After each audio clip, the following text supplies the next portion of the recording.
Good morning, good afternoon, and good evening, everyone, and welcome to this Inside Scientific webinar sponsored by 80 Instruments. This is Liam Sanyo from Inside Scientific, and I'll be your host for today's event, which is titled Measuring and Quantifying Sympathetic Control of the Cutaneous Microvasculature. Today, we're very fortunate to be joined by Dr. Jody Greaney, Assistant Professor of Kinesiology at the University of Texas at Arlington. Today, Dr. Greaney will provide an overview of microneurography to measure skin sympathetic nervous system activity with a focus on data analysis, interpretation, and its application coupled with laser Doppler flowmetry. And with that, I'm going to pass things off to Jody Greaney. And so thanks so much for joining us today, Jody, and feel free to take it away whenever you're ready. Great. Thanks so much, Liam and Inside Scientific, and also 80 Instruments for the invitation to present today. So I've divided the presentation this morning into roughly 3 sections. We'll start describing the utility of microneurography as a means to quantify skin sympathetic nervous system activity. I'll talk a little bit about some considerations related to the analysis, quantification, and interpretation of those recordings. And then the last third of the presentation, I'll really dive into some of the data that we've collected over the past several years in terms of applying these approaches to answer some pretty interesting research questions.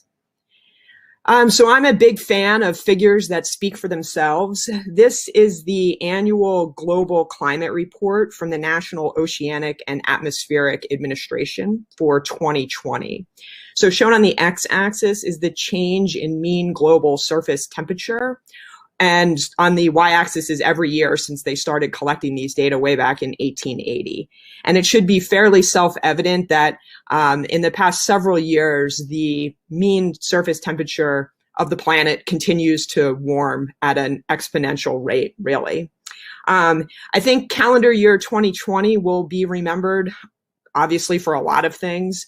One of them should be that it's the second warmest year in the 141-year record. And in 2020, each monthly temperature for the months of January through November ranked among the 4 warmest on record for their respective months. So climate change is the biggest global health threat of the 21st century, and it will continue to result in more intense, more frequent, and longer lasting extreme weather events, all of which have dire implications for nearly every aspect of human life. So the relation between heat waves and increased morbidity and mortality is fairly well documented in the literature. So this figure is adapted from a study done by Kaiser et al., who re-examined all-cause and cause-specific mortality during the 1995 Chicago heat wave. So during this heat wave, the highest temperature that was recorded is shown in the dotted black line at the top of the figure. The highest temperature was 40 degrees Celsius, which is approximately 104 degrees Fahrenheit. Total mortality is shown in the green. Total mortality peaked 2 days after the highest temperature was recorded. Of those deaths, the overwhelming majority, nearly 95%, were related to an underlying cardiovascular cause, and this is shown in the line in the red. So of the adults who died, older adults, even those without underlying cardiovascular disease, were particularly vulnerable to these intense and prolonged heat exposures. So excessive heat-related mortality in older adults can be attributed, at least in part, to the cardiovascular consequences of age-related impairments in thermoregulatory reflex function.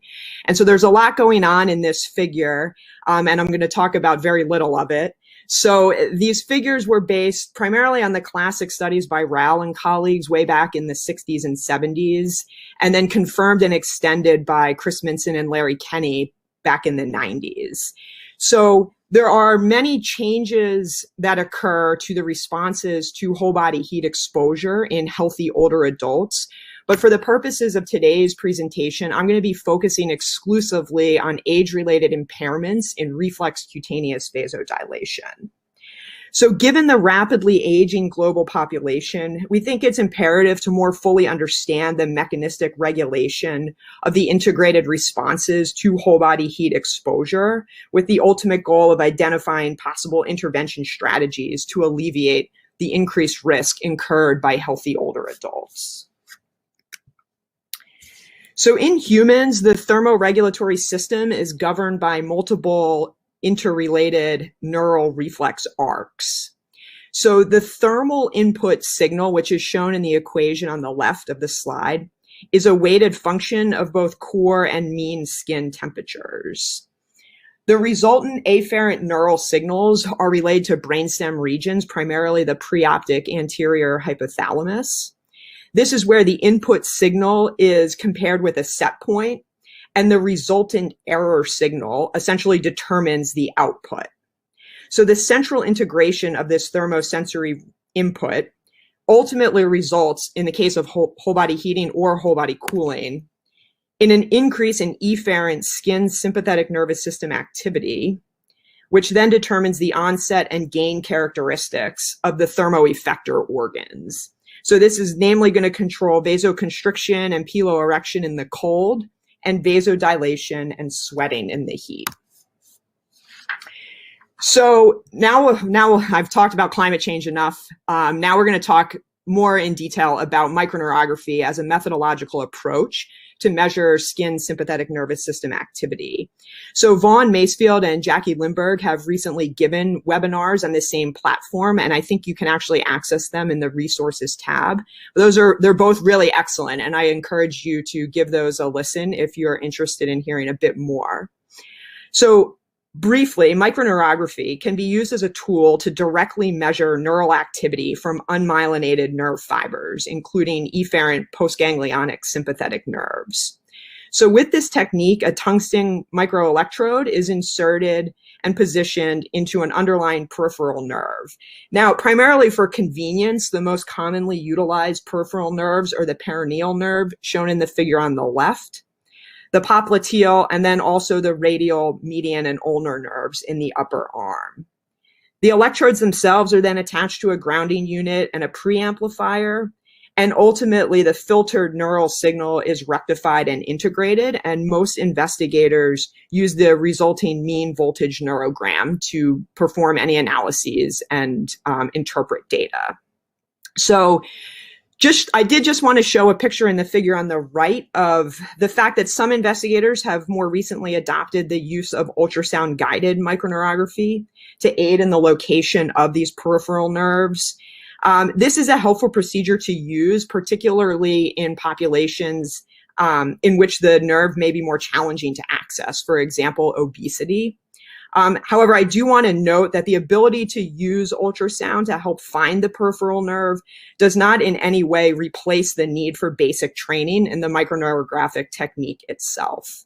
So the two most commonly utilized systems to record sympathetic nervous system activity are the nerve traffic analyzer from Iowa Bioengineering, shown on the left, and the NeuroAmp from 80 Instruments, shown on the right. Of these, to our knowledge, to my knowledge at least, only the NeuroAmp is currently commercially available. So multi-unit sympathetic activity occurs as bursts of impulses separated by silent periods of varying duration. So this is shown in the green for the raw filtered signal, and then in the pink for the rectified and integrated mean neurogram. Several distinct anatomical features make these recordings possible, and these distinctions also allow for single unit recordings from one fiber or multi-unit recordings from several fibers simultaneously. Vaughn Macefield is an expert in single unit recordings, and he's published several excellent review articles. The rest of the presentation today is going to focus exclusively on multi-unit recordings of efferent skin sympathetic nervous system activity. So I'm going to show a little video just to give a sense of what these data look like in real time. I will say I've been doing this technique for a little over 10 years at this point, and it still is very exciting every time I get a nerve recording, and you can hear the properties of those of the bursts of activity occurring. So I think this is, and of course I've self-selected a very high quality neurogram. This is one of the better signals that I've obtained, but you can very clearly see large and clear bursts of efferent sympathetic nervous system activity that occur both as single bursts and then also couplets and triplets, etc.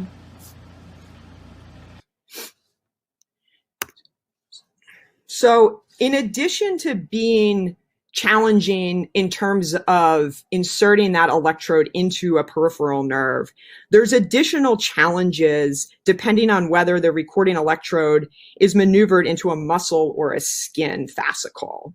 So one nice thing for investigators doing this technique is that muscle and skin bursts have different morphologies and temporal patterns and can be elicited by distinct stimuli. So I'm highlighting muscle sympathetic nerve activity on this particular slide. So multi-unit bursts of MSNA are short-lasting and display pulse synchronicity. Furthermore, these rhythmic bursts occur during spontaneous reductions in arterial blood pressure. And I'm highlighting this in the red box. So if you look at the beat-to-beat arterial blood pressure trace in the gold, you can see that as blood pressure is waxing and waning, this directly corresponds to increases and decreases in neural traffic, shown in the pink. MSNA is also responsive to both breath holds and Valsalva maneuvers and is not responsive to arousal stimuli. Skin sympathetic nerve activity, on the other hand, the bursts are much more variable in shape and are of longer durations. They also display much less cardiac rhythmicity, and spontaneous volleys of bursts can occur independently of fluctuations in arterial blood pressure. So I'm highlighting this in the red box. In this particular file, the beat-to-beat arterial pressure is shown in the pink, and the integrated SSNA recording is shown in the blue. And what I'm hoping to make clear is that the volley of bursts of SSNA are occurring in the absence of any change at all in the beat-to-beat blood pressure. Skin sympathetic nerve activity is also very responsive to arousal stimuli, deep inspiratory breaths, and changes in skin temperature.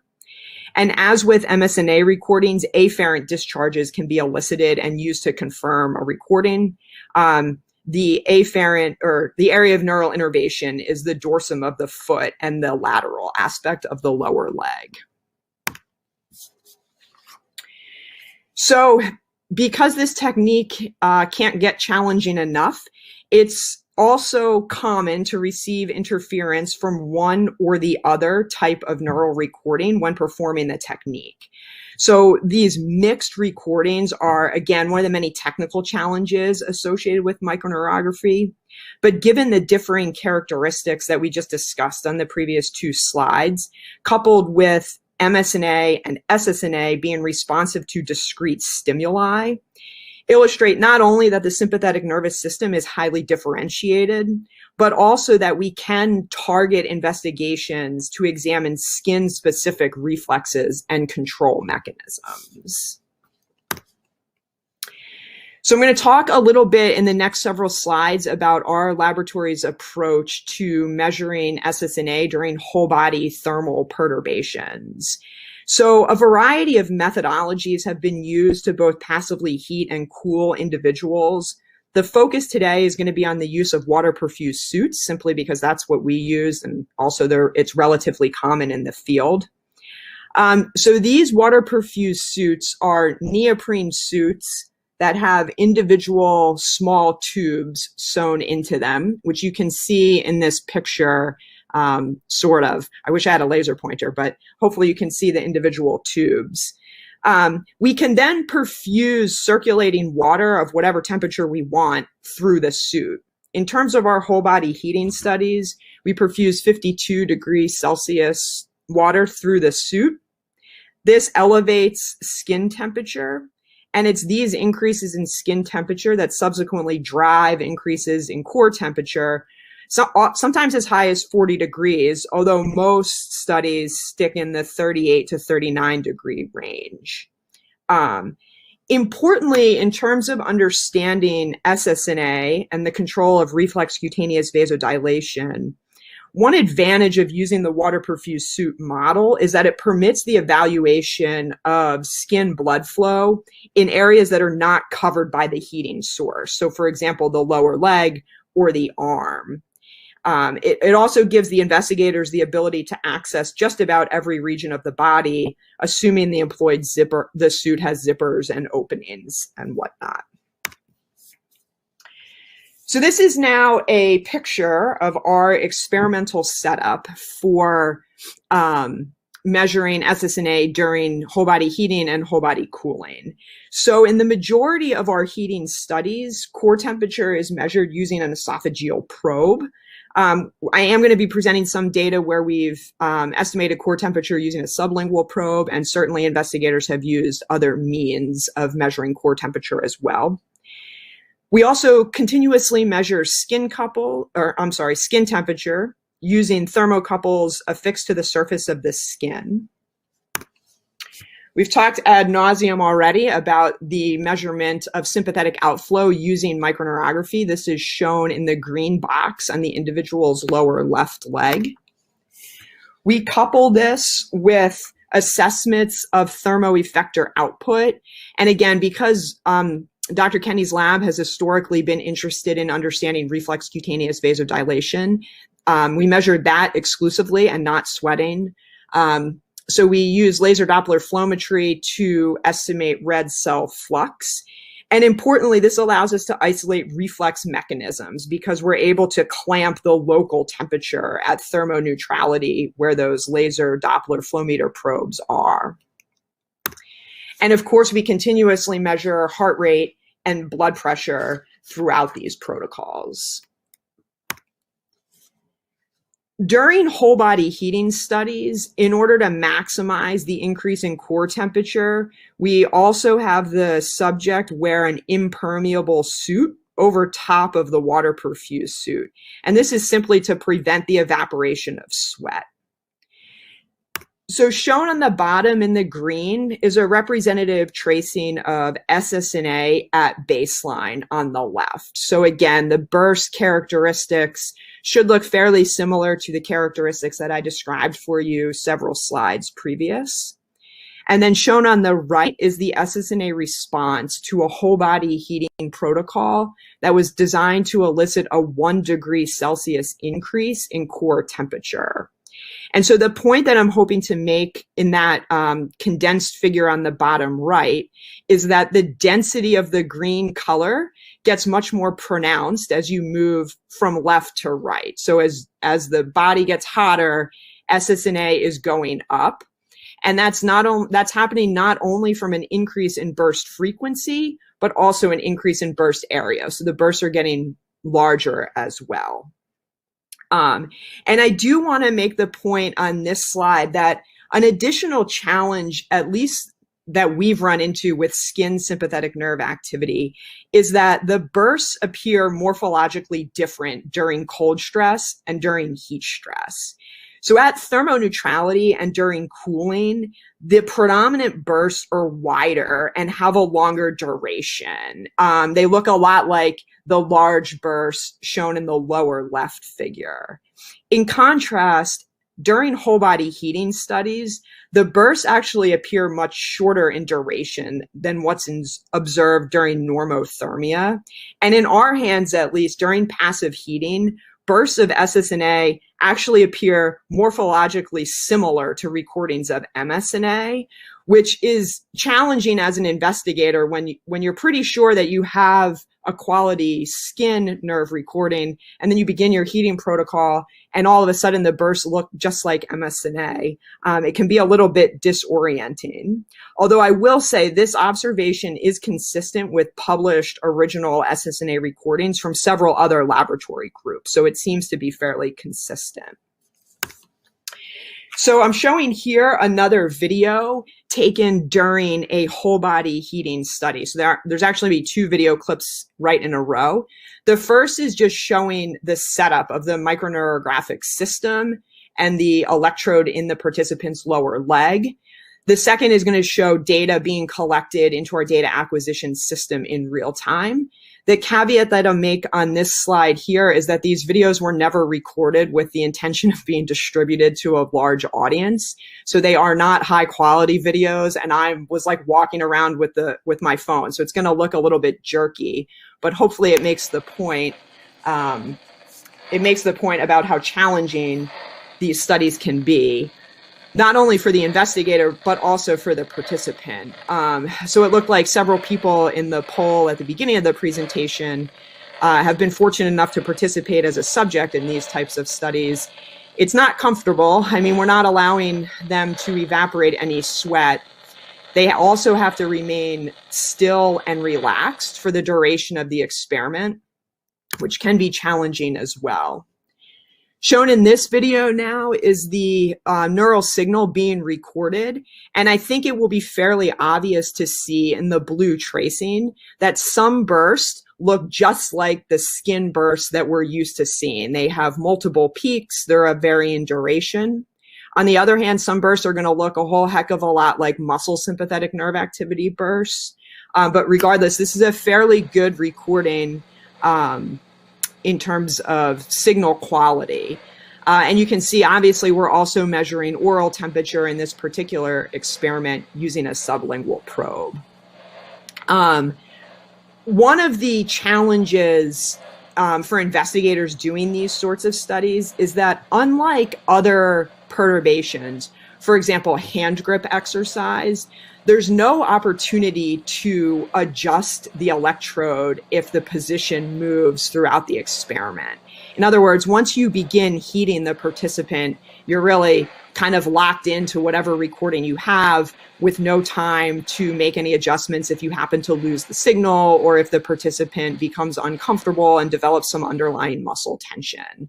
So that's just an additional challenge to keep in mind as I'm discussing the data from these studies. So in addition to the methodological challenges with acquiring the signal itself, we also have to discuss some of the complexities and limitations associated with the analysis of SSNA. So MSNA is dominated by sympathetic vasoconstrictor impulses that yields a highly pulse synchronous bursting pattern, and the analysis is relatively standard. On the other hand, the activity of multi-unit SSNA bursts can comprise vasoconstrictor, pseudomotor, piloerector, and possibly even vasodilator fibers. And so the structure of these fibers may or may not be distinct. So in other words, any alterations that you observe in efferent SSNA may involve changes in both the number of bursts as well as the relative contribution of the various impulse types. Because multi-unit recordings of SSNA contain a mixture of various fiber types, it's also very unlikely that there's a specific site from which activity of only one unique fiber can be isolated and recorded. So this inability to account for the fiber composition of a multi-unit recording, coupled with the inability to determine the location of the microelectrode tip relative to the neurons being recorded, makes the comparison of baseline SSNA activity between subjects on different visits within the same subject on different visits impossible. So longitudinal changes in SSNA within a single experiment are the more commonly assessed parameters in the literature. Lastly, as we've discussed already, the burst pattern of SSNA has no apparent cardiac rhythmicity, and the bursts are of irregular shape and duration. Given this morphological variability in burst, for example, a single wide burst with multiple peaks is a common occurrence. the quantification of SSNA burst frequency is very difficult. So when thinking about this, it becomes very challenging to delineate distinct non-overlapping bursts or to distinguish whether an individual burst is narrow or wide when assessing SSNA burst frequency. So although comparisons of burst frequency of SSNA between individuals and also between groups appear in the literature, caution should be used when interpreting those findings, given the potential for multiple fiber types that we've already talked about, as well as the irregular nature of SSNA bursts. So to circumvent some of these issues, it's most common to assess total integrated SSNA. And the way that this typically is conducted is the signal is normalized to a baseline value, which can then allow for the within subject assessment of responsiveness to a given stimulus. So the first step in this procedure is to quantify total integrated SSNA as the sum total area of all bursts during a given time epoch of interest. The next step is the normalization to baseline. So in the literature, there's three common approaches for baseline normalization. The first is shown in green. This is perhaps the most common.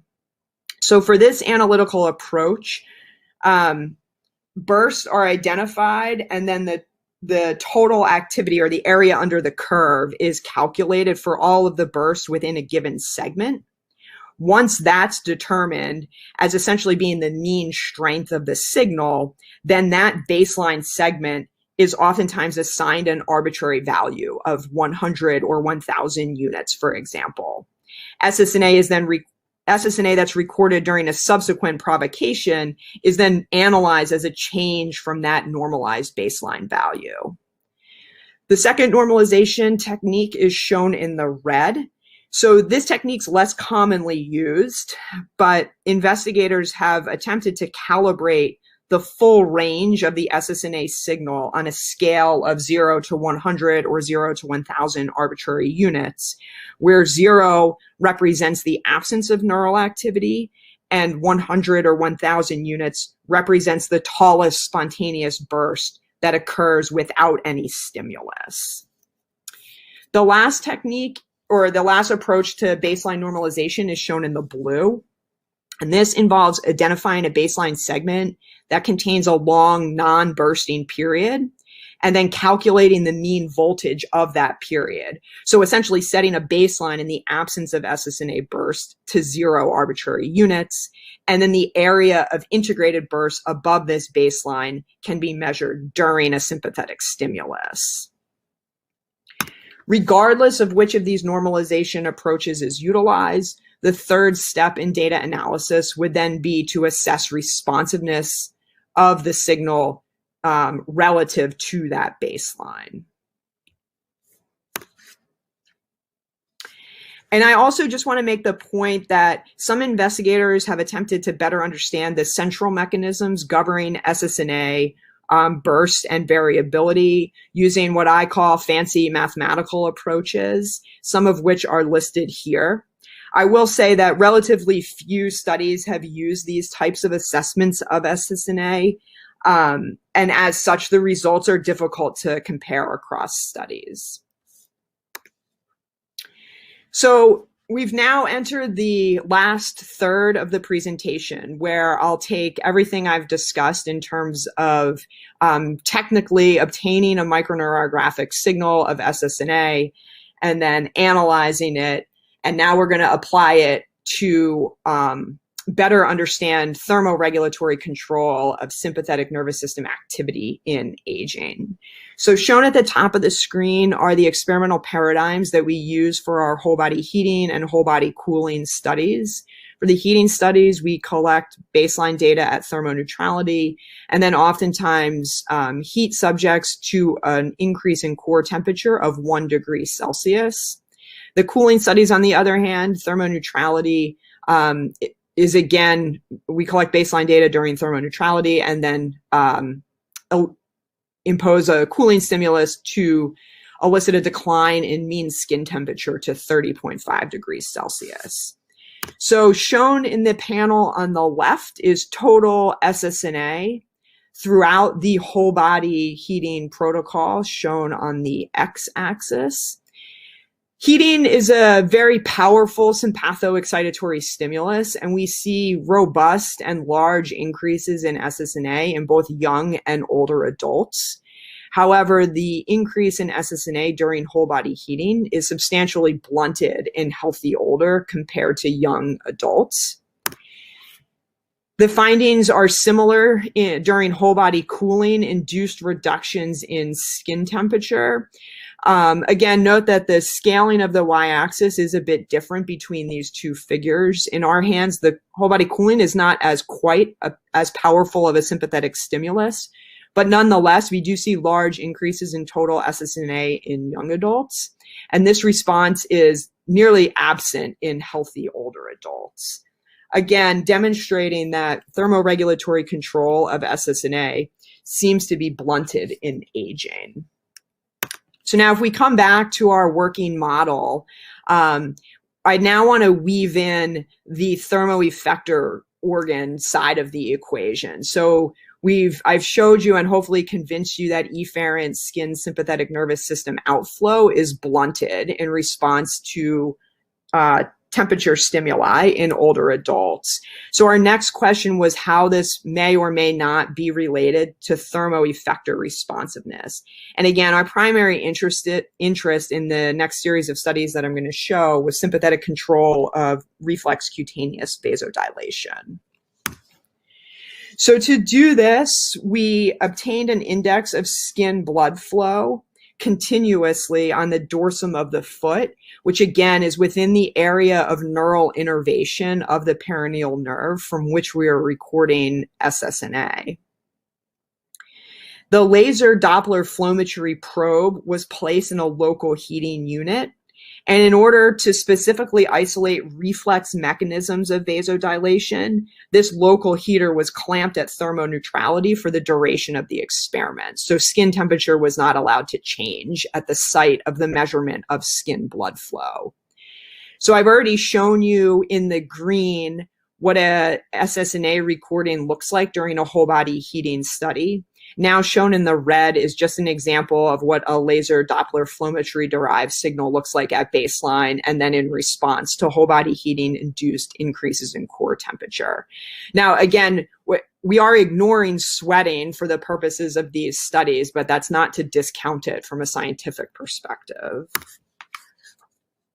So I've already shown these data, again, demonstrating that the increase in total SSNA is significantly blunted in older adults during whole body heating.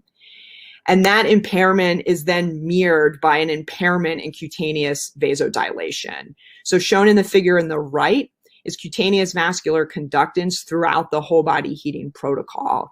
And again, reflex cutaneous vasodilation is substantially impaired in healthy older adults. And this is consistent with an entire series of studies from Dr. Kenny's lab. So we were, at least for now, just confirming what had previously been demonstrated.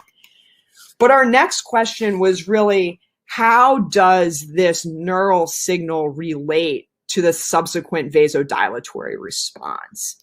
So to do that, we plotted the change in total SSNA against the change in cutaneous vascular conductance for each individual in both the young and older subject groups. And as I said at the start, I really enjoy figures that speak for themselves. So hopefully it's fairly easy for you to appreciate that the data in the older adults looks a heck of a lot different than the data in the younger adults. And I think that point is further driven home when we plot the mean data. So this is now showing that the sensitivity of reflex cutaneous vasodilation in response to increased SSNA is blunted in healthy older adults. And that interpretation is based on the reduction in the slope of that regression line. So in other words, sympathetic transduction to the cutaneous microvasculature during heat stress is reduced in healthy aging. And this is due to both a reduction in the sensitivity as well as the range of the end organ thermoeffector response. So our interpretation then is that healthy aging is characterized not only by a blunted increase in SSNA, but also to an impaired vasodilatory response to that neural outflow. Again, really demonstrating that these age-related alterations in reflex cutaneous vasodilation occur at multiple points along that efferent reflex axis. So now I've simplified this figure a little bit. We've also conducted some studies where we were interested in applying these same experimental approaches to a more clinically relevant population. So in the first study that we did, we utilized a short-term chronic folate supplementation to increase endothelial bioavailability of nitric oxide and improve cutaneous vasodilation. So I'm showing you now the young adults and the older placebo-treated adults. When those adults were supplemented with folate for 6 weeks, and then they returned to the lab for an experimental visit, folate supplementation improved the sensitivity of the linear relation between total SSNA and cutaneous vascular conductance. Interestingly, folic acid supplementation had no effect at all on central sympathetic outflow. Instead, it simply increased the slope of this relation, again, suggesting to us that this increased vasodilatory sensitivity to the neural signal is what's responsible for increasing or augmenting reflex skin blood flow responsiveness to whole body heating. We've also expanded this into clinical populations. Again, similar methodology. I'm showing data now from a cross-sectional study where we tested healthy normal cholesterolemia adults, adults with high cholesterol, and adults who formerly had high cholesterol but were currently treated with a statin to control LDL. And again, in the group of adults with high cholesterol, the slope or the sensitivity of the relation between total SSNA and cutaneous conductance was reduced compared to both normal and statin-treated adults. Recently, these experimental paradigms have been adopted by other investigators. This is just one example that was published just about a year ago. These investigators were interested in understanding the neural control of body temperature in young adults before and then after short-term heat acclimation. So this study measured SSNA, cutaneous vascular conductance in the middle panel, and local sweat rate in the right. And they demonstrated that following heat acclimation, the thermosensitivity of SSNA was not changed. However, the onset threshold was reduced. Again, just making the point that these types of experimental approaches, although challenging and layered with nuance in terms of data interpretation, do have utility in terms of answering pertinent research questions. So to wrap things up, I'll just bring it back to our experimental model.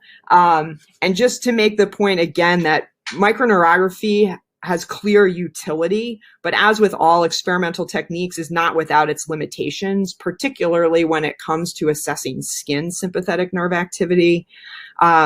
For those in the audience who do these types of experiments, they know as well as I how time-consuming and stressful and demanding they can be, not only for the researcher, but also for the participants. But again, despite these technical limitations and the challenges associated with the data analysis and interpretation, we believe that recordings of SSNA have provided important novel information in better understanding sympathetic control of thermoregulation in healthy older adults. Again, so with that, I would like to wrap up. As I said, hopefully I've convinced you of our 3 learning objectives.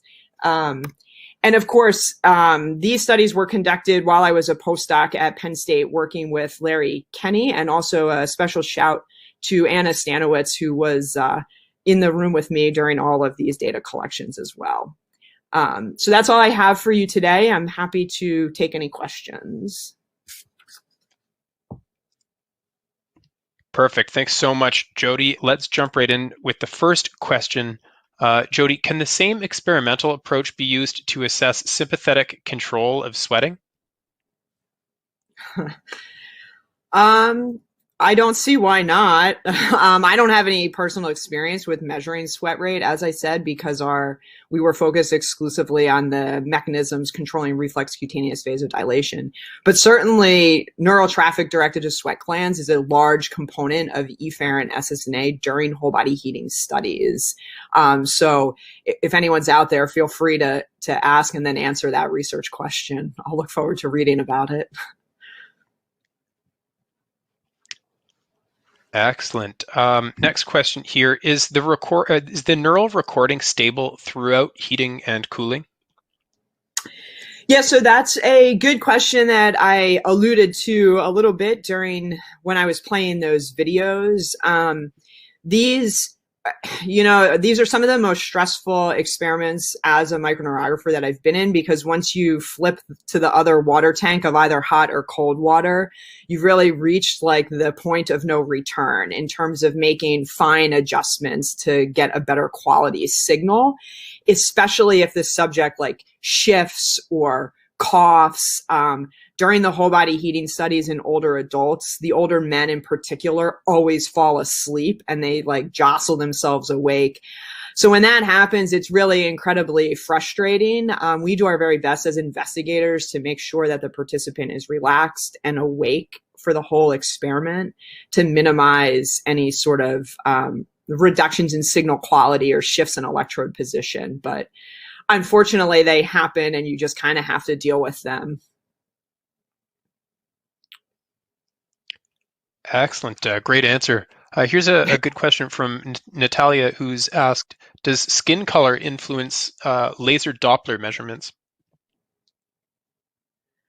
That's actually a really good question, and I am not going to be the expert to answer that for you. I know that there have been some laser Doppler flowmetry-derived studies of skin blood flow from both Larry Kenny and then also Matt Brothers in the recent years. I apologize for not being up to date enough to be able to give you an answer on what they tell you.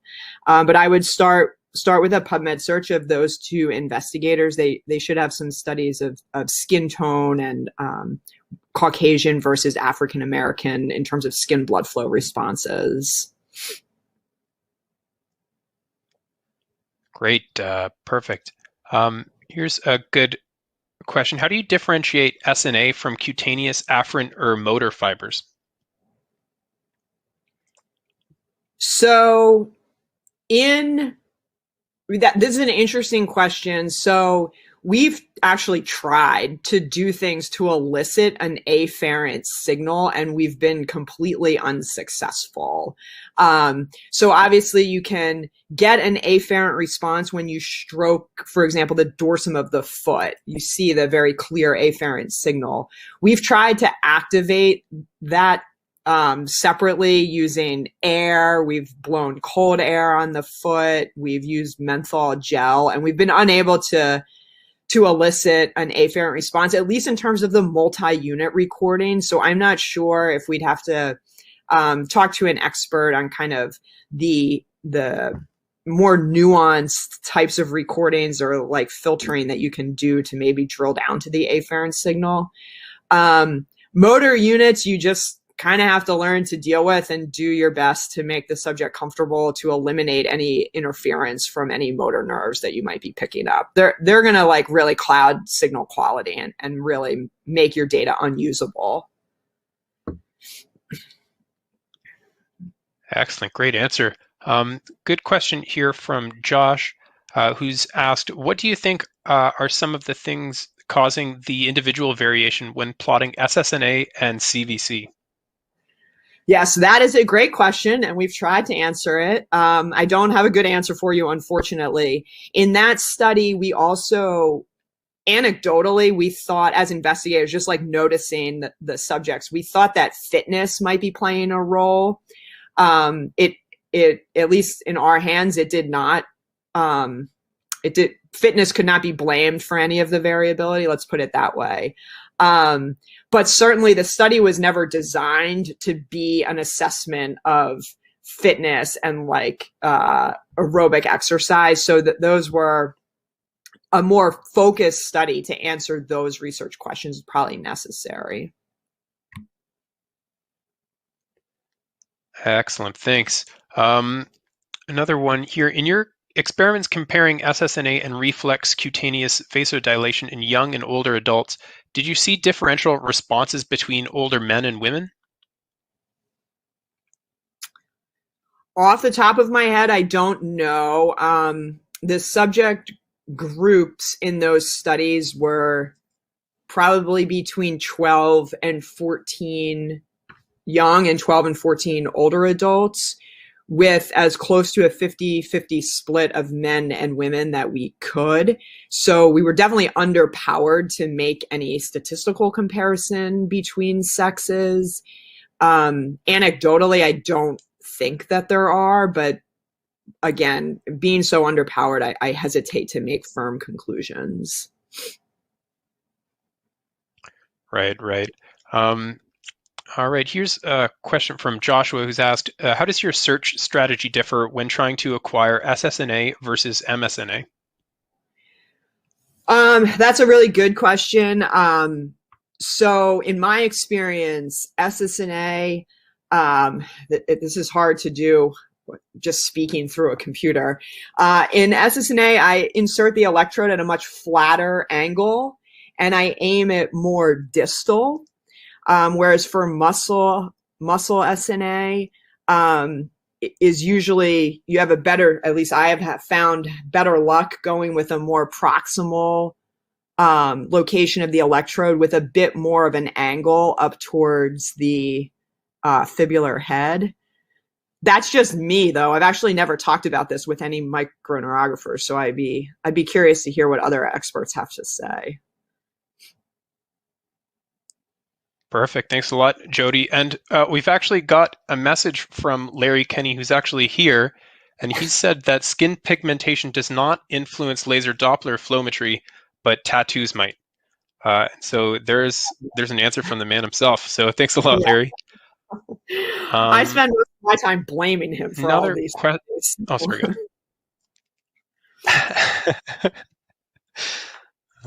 sorry. All right, new question for you, Jody, from Noah, who says, coming from someone without much background in SSNA, is there any parallel to be drawn between systemic SNA and cutaneous SNA? And in other words, can SSNA be used as a surrogate measure of SNA to other organs? No. So no, I mean, an SSNA, if you're recording from a skin nerve, you're presumably recording neural traffic directed to the cutaneous vasculature. So it cannot be extrapolated to any other organ systems. And in fact, oh wow, this is now stretching my memory. So we've done recordings of SSNA during whole body cooling. And in the same individuals, we've also performed recordings of muscle SNA during whole body cooling. The responses are not necessarily the same between skin and muscle, which I think, again, highlights the differentiation of the sympathetic nervous system. Perfect. Thanks, Jody. Question here from Brooke. When you obtain a nerve recording, will you always have a mix of SSNA and MSNA, or will you usually see one or the other? Microneurography to me is like Murphy's Law. If you have a protocol where you're targeting muscle SNA, without a doubt, you're going to get the most beautiful skin recording ever. And then that's where it just takes those micro manipulations of the position of the electrode to kind of parse out one signal versus the other. In my opinion, the mixed sites are literally the worst thing that you can have happen because they're completely unusable. I mean, you can't, at least to my knowledge, you can't do a protocol with a mixed neural site. I'm not sure what that would mean for you in terms of data interpretation. The way that we designed the studies at Penn State was most participants came to the lab for 2 separate study visits. On one of those, on their first visit, I went with whatever I got. So if it was muscle, we did the muscle protocol. If it was skin, we did the skin protocol. It's on their subsequent study that the pressure was on me to get the opposite of what I got on their first visit. These were the studies that really solidified to me the importance of keeping a good laboratory notebook. I take like crazy notes about the individual's anatomy, what I think about where the muscle versus skin may be, how comfortable or uncomfortable they weren't, to really do everything I could to increase my chance of success on the second visit. All right, great answer and some really nice tips there. Here's a question from Paolo, who's asked, I'd like to know whether skin vasoconstriction is induced only by the sympathetic nervous system or by things like vasopressin.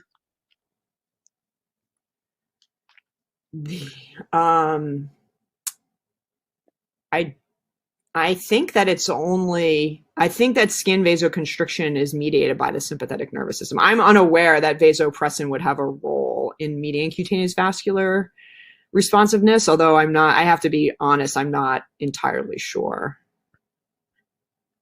Certainly there's a variety of neurotransmitters that are responsible and contribute. I mean, constriction, at least, there's norepinephrine, of course, but there's also NPY. There's some evidence that ATP plays a role in eliciting the constrictor response. But I'm not sure on other hormones. Right, okay. Another question here from Yuan, who's asked, should you expect a decrease of sympathetic activity during heating?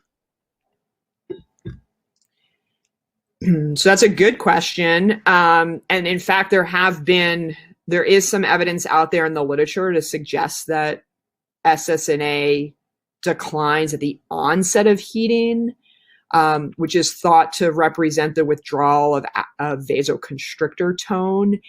We never saw that. Maybe in a handful of older adults, we never saw a decrease. Maybe it just didn't increase from baseline until they got to about 0.4 or 0.5 degrees Celsius above thermoneutrality.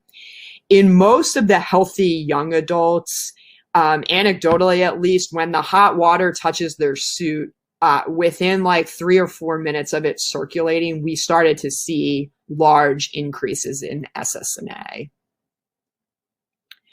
Some of the differences between what we would observe and the published literature is the approach used to whole body heat the subject. So a water perfused suit in our hands versus sitting passively in an environmental chamber on the other hand. The stimulus is just much less severe.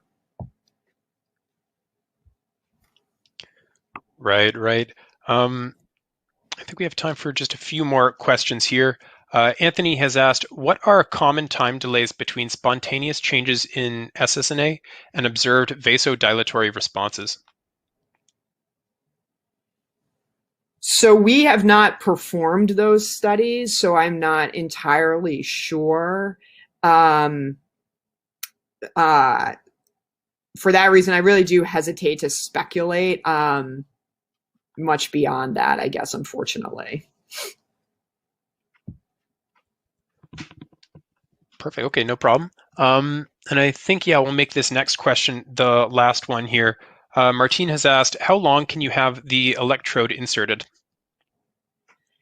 So these, in my experience, microneurography studies typically take about 4 hours, like 3 to 4 hours, I'd say. The technique is very challenging, and when you get a good recording, you want to maximize it. So especially in terms of muscle SNA, if you're doing shorter protocols or stimuli, for example, like the cold presser test, hand grip exercise, if you have a good recording, you want to do everything that you can. These whole body heating and cooling studies were a little bit different. The heating takes usually about 45 minutes or so.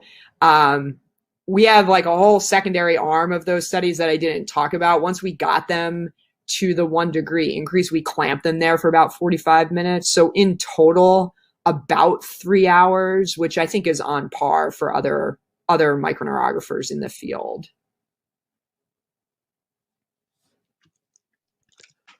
All right, excellent. Well, Jody, thanks so much for the really excellent presentation and your great insights during the Q&A session today. It's been a real pleasure having you with us. Yeah, thanks so much. Happy to participate.